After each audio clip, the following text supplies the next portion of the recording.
LAWsome by ConsultWebs. Breakthrough insights to build a thriving law firm with your host, Tanner Jones. Hello, all you LAWsome listeners. Today on our show, we're talking with Charlène Gisèle, a former big law lawyer, now certified coach consultant specializing in burnout prevention and sustainable high performance.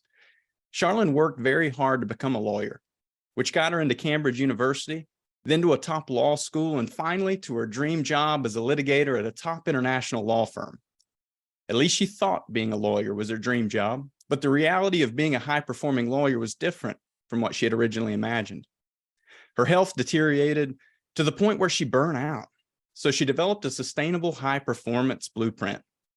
And now she works with top executives and businesses to maximize their performance and their well-being. Today's topic is well-being for the time-restricted legal professional. Welcome, Charlène. Thank you for joining the show on such an important topic. Thank you so much for this warm introduction, Tanner. I'm delighted to be here with you today. It's amazing how from a bad experience, you found a way to come up with such a brilliant idea of becoming a certified coach consultant. Let's, if you would, kind of walk us through this. How was the process like from the moment ultimately when you realized you had to stop all the way to the point where, you started this business idea? Yeah, such an important question. Perhaps the first thing to say is I know we tend to say burnout equals bad, and oh, that must have been a bad experience.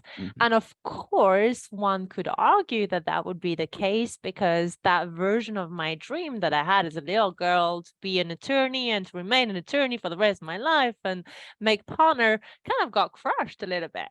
However, I think in the end, with hindsight and looking back, that's one of the best things that could have happened for my career path and my health, as well as my ability to find my true calling. See, when I burnt out, I was completely in denial. I actually loved working the way that I did. I love the firm, I love the colleagues, I love the clients. I just didn't want to admit that there was something wrong. And we're talking over a decade ago. So burnout was just super taboo.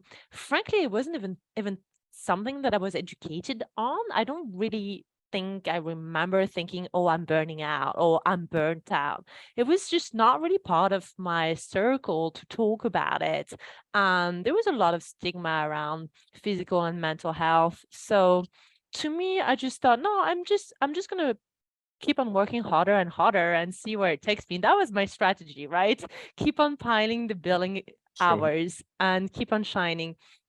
And the pivot, the moment where I thought, well, actually, I can't really keep on denying the way that I'm feeling anymore, was a signal that I was getting from my health, but also my relationship. My first marriage completely broke apart.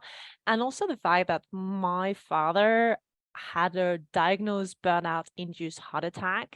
And that really made me realize, right, okay, so, I'm working the way he's working. I'm not particularly happy or well. What am I doing wrong here?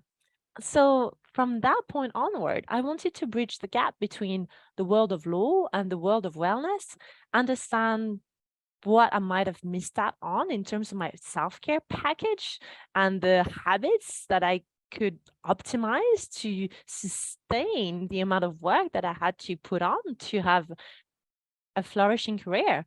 And I thought, well, I've suffered, my dad suffered, many other attorneys suffer. I'm going to embark on a mission to find a solution. I absolutely love that. And just the realization, hearing you, describe that, I'm sure our listeners are resonating with that. And hopefully this is an encouragement to them and shows them ultimately a way forward, because I think in that state, and I'm sure Charlène, you would agree, it's difficult to explore options. It's difficult to understand another way, right? Oh, absolutely. And to your point, for me, it was an obsession with the world of law. I knew that I wanted to do something differently, and I knew that billing hours was not really working for me, but I didn't want to go too far away from the law because I still felt like I had a mission and a passion for the legal community. So the way that I saw it was, right, so how can I combine the world of well-being and the world of law and make that my purpose-aligned mission? And that's really how I became a coach. Well, there's certainly a need there, and you noted it being a decade ago. You've clearly more than a decade of working alongside legal professionals and other business professionals alike, and it's no secret that the legal profession is demanding. It's a fast-paced world, and kind of how you alluded to it, there is just the stigma there where it's just you put your head down and you keep going one step at a time, 1 foot forward. Can you describe maybe some of the main challenges that you've experienced legal professionals are facing when it comes to maintaining their own well-being? Money, and the number one being what I call the curse of the legal brain. So it's a blessing in many ways, because through law school and university and being a trainee and a young attorney, you learn the art and craft of navigating through difficult time, and you learn to be really resilient, and you actually get a lot of enjoyment through resolving problems and being really resilient to the challenge and to actually thrive out of difficult situation, but also how to make sure that you can always find a solution, and make sure that you can also potentially think about the worst case scenario so that you can keep your clients safe and keep on winning cases, right? Mhm. That's the perfect equation to start becoming quite pessimistic, to have a tendency to catastrophize, to be very prone to obsessive perfectionist patterns, and to not really have a very clear sense for when enough is enough, if enough might ever be enough, Mhm. being the bigger question. Burnout clearly in this profession, it's a real concern, and you've experienced it yourself. And so I'd like to take a moment for those listening. What are some warning signs that they can be looking out for, ultimately to avoid reaching that point to begin with? Anything you can share from your experience? Absolutely. And that's really important for people to be aware. I would say the first place that I would start to look into are behavioral changes. So typically, when someone is going through burnout, there would be some behavior that would change. It may be around sleeping pattern, it may be around nutrition, it may be around even energy level, just seeing that your behavior is changing, the way you approach work, your general attitude is quite different, but also you are noticing that your circles, be it your colleagues or your loved one, are telling you that you've changed or that you're not acting or reacting the same. And they're pointing it out lovingly, but you're denying it because you know better and because you're on a mission. And also because you're proud and you don't want to admit that you might be struggling or navigating through a challenge, Of right? course. So that would be a good step. So behavior. The next step will be your emotional landscape. Let's be honest. Are you feeling just the dooms and glooms on a daily basis? If it's a little bit of it, that's only human. But generally, as a whole, if you're looking at your day, is it mostly positive or is it mostly negative? Are the voices in your head mostly negative or are they quite enthusiastic? Do you feel excited? Do you feel motivated about what you do day to day? Now, let me take you back to how you used to feel. Is there a gap between how you used to feel and how you feel now? Again, that's another telltale sign that you might be experiencing some early signs of burnout. Hmm. Then it will be socially. So, how are your relationships? And this is quite painful, Tanner, but sometimes when I ask that question in early sessions, my clients go, well, my relationships are not going very well. I'm in the brink of a divorce. I'm separating. I don't see my children. I don't see my pets. I'm fighting with my colleagues. My team thinks I'm angry, so on and so forth, right? So if you're noticing that your day-to-day relationship are deteriorating in one way or another, it's also a telltale sign. Yeah, it's interesting. I mean, all of those signals, I think you've kind of alluded to the point that when you're so busy and candidly, there's strong ego in the legal space. It, Yes. it requires the industry itself requires that self-confidence and the ability just to sustain and continue forward. And so it's just an interesting, you know, challenge between the two because they essentially work against each other. What's your advice for someone who may be wrestling with that feeling? The advice would be to really admit that seeking help to continue to do what you do is not an admission of the fact that there is a problem, is an admission that you want to carry on doing what you do so much that you need help and support to know how to do it. It's finding that blueprint, it's finding that support. So if we take a bit of a step back and we go away from law for a minute and we go and look into athleticism or sports, we know that athletes that win at the Olympic Games, they got coached, they got supported, they got mentored, they have a very strong support system. They don't get coached because they're not awesome. They get coached because they want to get better and because they want to bring gold back home, right? So the attorneys that I often talk to during the first session, they're like, oh, but I'm really embarrassed that I need help or I need to get coached. And where I really do the work initially and the mindset shift is, well, you're talking to me because you're awesome.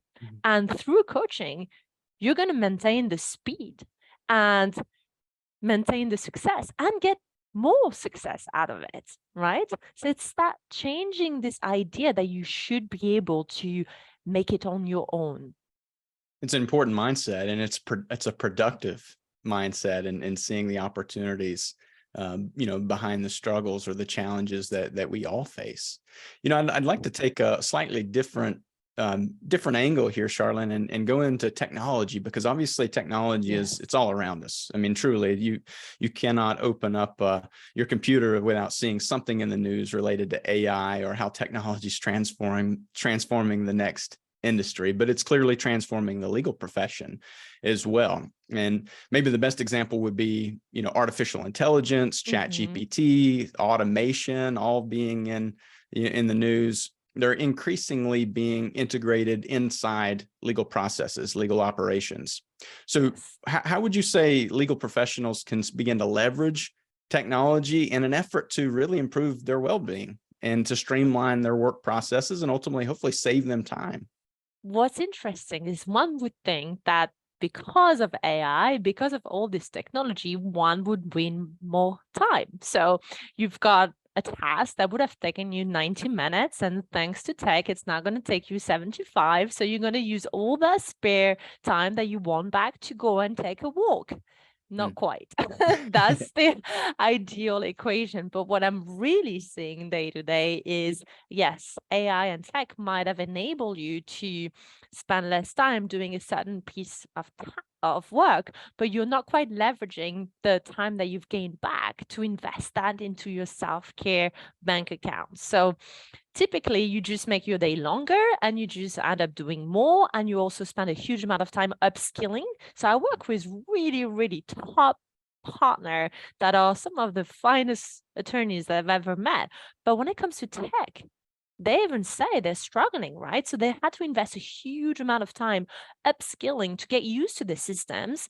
And that time they're not winning back. Yes, they might get the ROI later on in their career, but that's caused them stress, that's caused them anxiety, that's caused them to feel a little bit at loss. And frankly, that has even led them to burn out.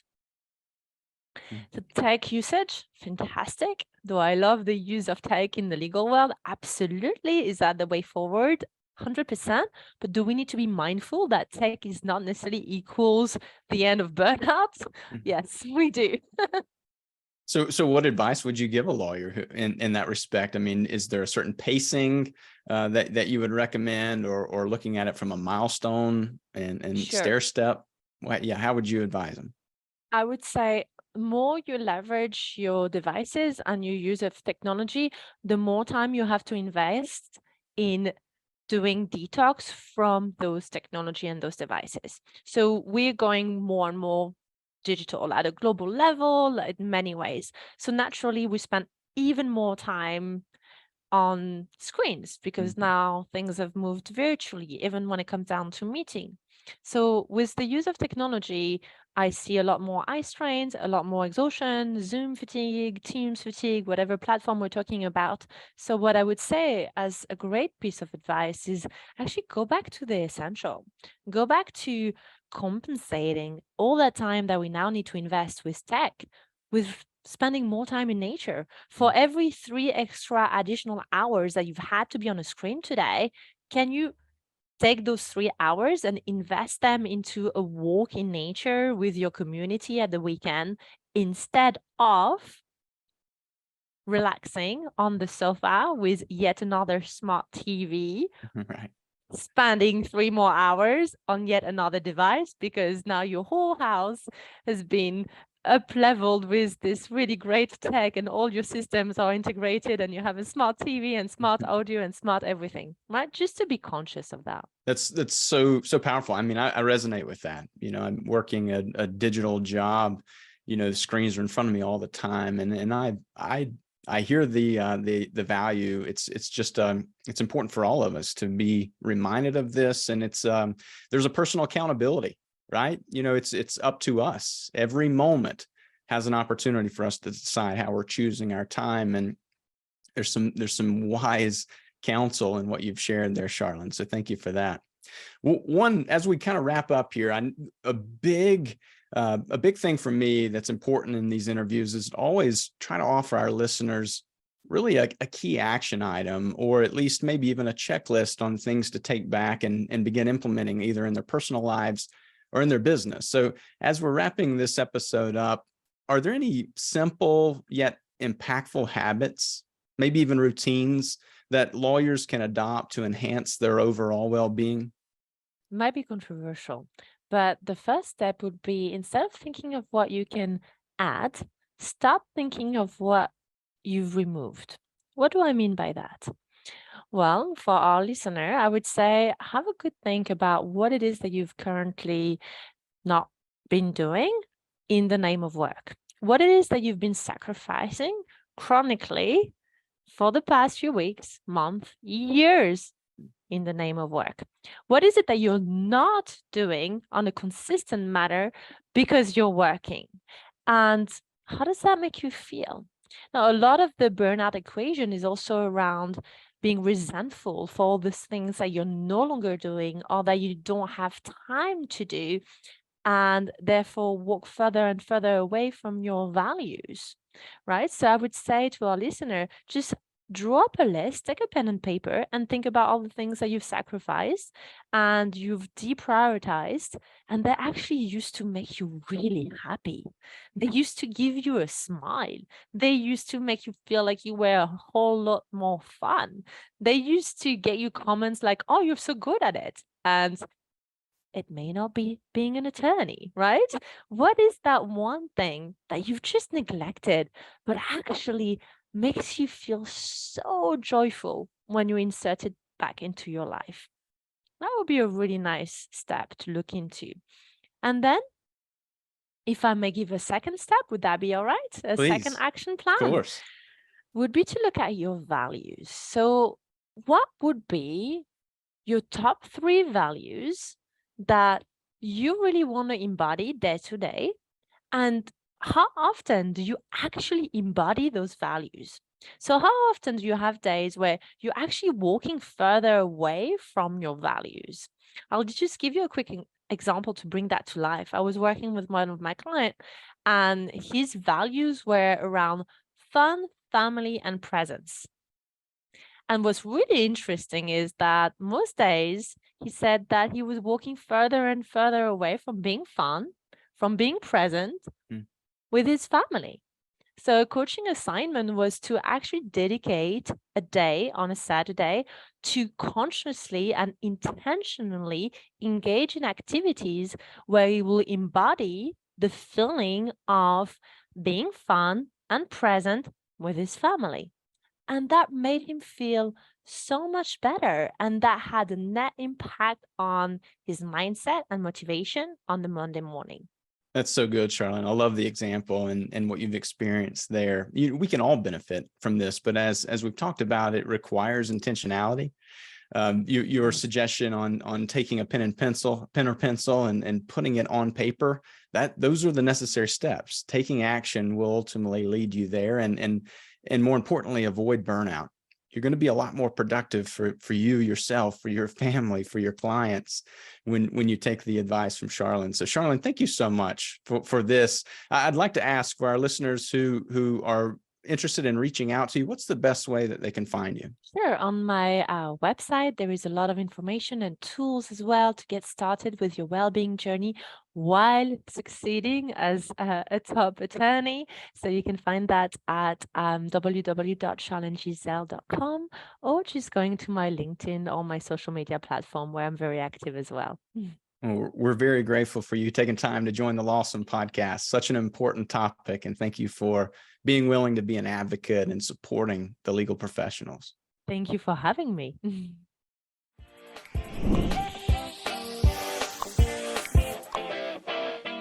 LAWsome by ConsultWebs with Tanner Jones. For show notes, links, and info, go to consultwebs.com/podcast. Be sure to subscribe and leave us a review. Watch for the next LAWsome episode to discover more breakthrough insights to build a thriving law firm.